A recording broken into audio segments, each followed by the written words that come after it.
يا 100,000 أهلا وسهلا. عشان إحنا في مطعم لبناني فحينزلوا لكم السلطة وفتة الباذنجان والشوربة والفول وكمان لبن أمه، هو كده اسمه مرة مشهور في لبنان.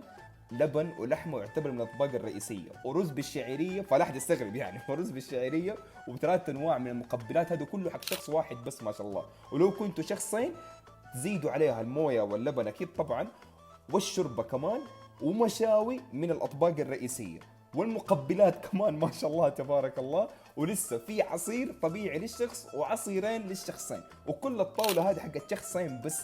الاطباق تنزل طازه ومطبوخه مخصوص عشانكم، وهذا النظام اسمه ستيك منيو.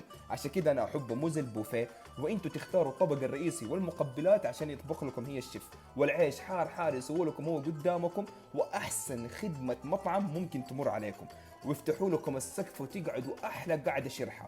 اسم المطعم زيتون التراس. خبزهم وخبزهم وتحضيرهم كله قدامكم، تشوفوا العجينه وتفتح نفسكم هي تصير قدامكم، وحبه بحبتها وكله يصير طازه واول باول، وتنخبز وتطلع كلها قدامكم. هو المطعم لبناني ارميني لا يعلى عليه، طعم وسعر وجودة وخدمة ما بعدهم. وفي جلسات خاصة مقفلة للعوائل والأعداد الكبيرة والشركات كمان، لا يفوتكم الفطور. وكل سنة وانتم طيبين. موقعهم في ممشى الهجرة، تحصلوه في تاني مجمع، لوحته واضحة، وتدخلوا للمجمع من الجنب أبدا ما يضيع.